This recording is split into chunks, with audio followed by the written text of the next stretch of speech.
A lot of times when you're in a long-term relationship with a narcissist or a toxic person, or it could be your parent and whatnot, they will devalue you and make you so insecure that you start to devalue yourself. And if you're new here, I'm a narcissist. I have narcissistic personality disorder. But once a narcissist conditions you to think less of yourself, like pointing out everything in the world that can make you insecure. Hey, that dress is getting kind of tight nowadays. Hey, your hair is falling out. Whatever, you're not as smart as you think you are. Once they condition you to think less of yourself, they feel like they got you right where they want you. Because once you start to devalue yourself, they don't have to do anything else. Like literally, you will start to question your own decisions. You will start questioning your own self-worth and questioning your own self-value as well.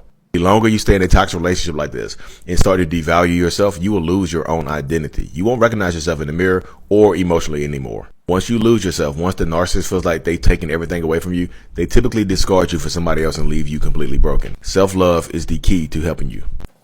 What is going on, beautiful people? Welcome to another episode of A Narcissist Explains. I am self-aware, diagnosed narcissist Lee Hammock, better known as mental illness, across all social media platforms. It is your first time seeing my face. I use my platform to raise awareness for NPD, get more people into therapy, and also validate the victims and survivors of said disorder. This series is dedicated to, making my TikToks and YouTube shorts longer. They are 60 seconds or less. This is going to be a lot longer than 60 seconds. I can guarantee you that. So today's episode or TikTok you just watched was about how a narcissist wants you to devalue yourself. So I say this all the time. When you're dealing with a narcissist, when you are in a toxic relationship with a narcissistic person or whatever, like the beginning of the relationship is going to be, you're going to be head over heels. A lot of times you're going to have your heels over your head, cheat.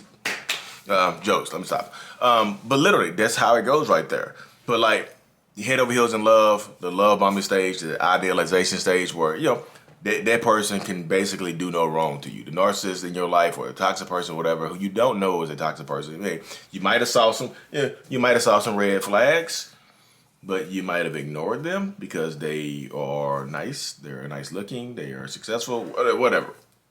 They check enough of your boxes to make it so that the red flags are not as important. You know what I mean? So when you're dealing with toxic people in that situation right there, just think of like, after the idealization phase, after the love bombing stops, and I know people like, how long can the love bombing go on? It can go on till it goes on. Like, it can go on for months. I've seen people go on for years. Like, there is red flag. There is not a continuous love bombing phase when people don't do any wrong or wave any red flag. I just don't think that exists. There are red flags in the love bombing phase, but because you're in the love bombing phase, you tend to just like, or it goes by really, really fast. You know what I mean? Or it goes by fast enough. You're like, what was that? Was that red? That was blue. That was orange. That was pink. Is that fast to go by? You can't really tell the color. You know it's red-ish. It's red. It's red adjacent. Yeah. The flag is red adjacent, y'all. So, trying to get this video out today, y'all. My throat is kind of scratchy. Hopefully I don't lose my voice. I told y'all I got tested positive for COVID yesterday, so I'm just trying to get over this thing. But all in good health.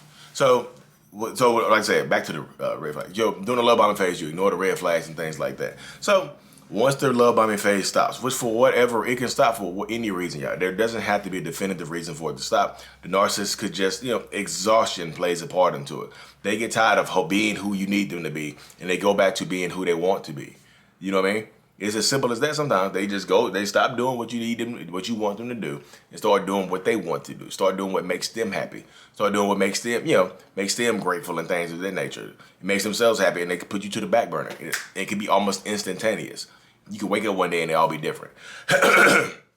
But once the love bombing stops, the devaluation phase typically begins. And by devaluation, I mean just treating you like less than what you're worth. Take away your value, make you question your value, your worth, your essence, your person. Make you think you're not good enough for anybody else. So you start to think that type of stuff. And over time, the narcissist, is there H in narcissist? What I just say, narcissist? I'm about to say it again. Over time, the narcissist conditions you to believe that you are the issue and to question your own worth, to question your value and your morals and things of that nature. And it gets to the point where they don't have to say another word. They don't have to say anything else. You start to question it because they said it so often, because they've done it so often, that you do it to yourself now. The insecurities bubble to the surface almost immediately without the narcissist saying anything to you. And then once the insecurities start bubbling to the surface and you start questioning yourself, sometimes you'll do it out loud. The narcissist will say, why you acting like that? Why you acting funny? Like, the dress looks okay, just come on. Hey, those shoes look fine. Just let's go. Your hair is cool, bro. Let's get it. Let's go. They make you feel insecure about that bald spot. They question you about that bald spot on the top of your head, like make you feel like you're balding. Now you're subconscious about it. Now you always throw a hat on. You never like wearing hats, but now you wear hats. And it's kind of funny to them. It's kind of funny to the narcissist. They've conditioned you over time to do that. Just like, dang, I got them to wear a hat. What else can I get them to do? And they start pushing your other buttons and things like that, where they actually destroy your self-confidence, destroy your worth, destroy your own value. Like, you don't. They of course. Yeah, I'm not saying that they have no part in it. They condition you to do it to yourself. Like, what's that experiment, the dog experiment, the Pavlov's dog, where they rung the bell and the dog would salivate or whatever because they would get food. But then they just ring the bell and the dog would salivate, just like that. Take away the bell. It's just like Pavlov gave the dog the bell. No, instead of Pavlov having to ring the bell to get the dog to salivate, Pavlov gives the dog the bell and the dog rings it itself and starts salivating itself.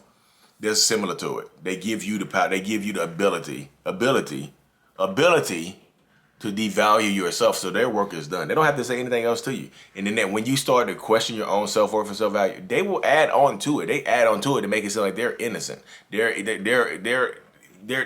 have no culpability, no accountability here. Because when you start feeling insecure, it shows. Like, people know when you start feeling insecure because it shows. You start walking more timid. You start talking less and things like that. And they'll start like, why you talk? Like, why you don't talk anymore? Open your mouth. Talk. You used to talk all the time. Now you don't talk anymore. What's wrong with you? Talk. Open your mouth. You got a cat got your tongue? You don't know? You know what I mean? So in situations like that, when you're dealing with toxic people, when you're dealing with narcissists, you have to understand that that's part of it right there. They're going to make you devalue yourself. And that phase, when that devaluation phase comes, they condition you to the point where you're going to stay with them regardless, because you don't think anybody else wants you. Who else is going to want you with all these insecurities, with all these, all this self-doubt and unmotivated person that you've become? Who else is going to want you other than this person who's treating you terribly? Because you get to the point where you think you deserve the treatment. A lot of times people in these relationships, they start to question what they do. Are you doing right? Are you doing wrong? They start to question the goodness of their heart and soul and things like that. They start to question other people's ability and how other people are treating them. They start to question all of that stuff. And then you put it onto yourself. So you're not going to go anywhere. You internalize that stuff, because guess what? Once they devalue you and you start to devalue yourself, if you are starting to portray your insecurities, and you start to question yourself and question your own worth and value, self-love is out the door. Self-love packed their bags up and disappeared. So in order to get past this stage, to get back to you, to get back to a better version of yourself, you need to find self-love again. You need to get up, pack your bags, and go. Yawning. You need to get up, pack your bags, and go find self-love. You just have to.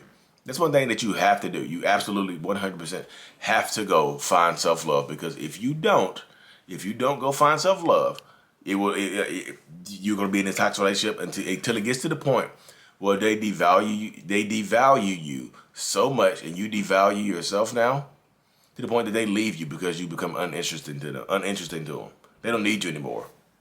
Your insecurities make them uncomfortable to the point where they're just like, you're way too insecure for me. I gotta go. And they'll end up leaving you or discarding you and going to be with somebody else, leaving you broken, leaving you desolate, and leaving you a shell of who you used to be. So if you're dealing with a narcissist or a toxic person or whatever, whoever you're dealing with, you need to start taking back your power day by day, step by step, because if you don't, you're going to start to devalue yourself.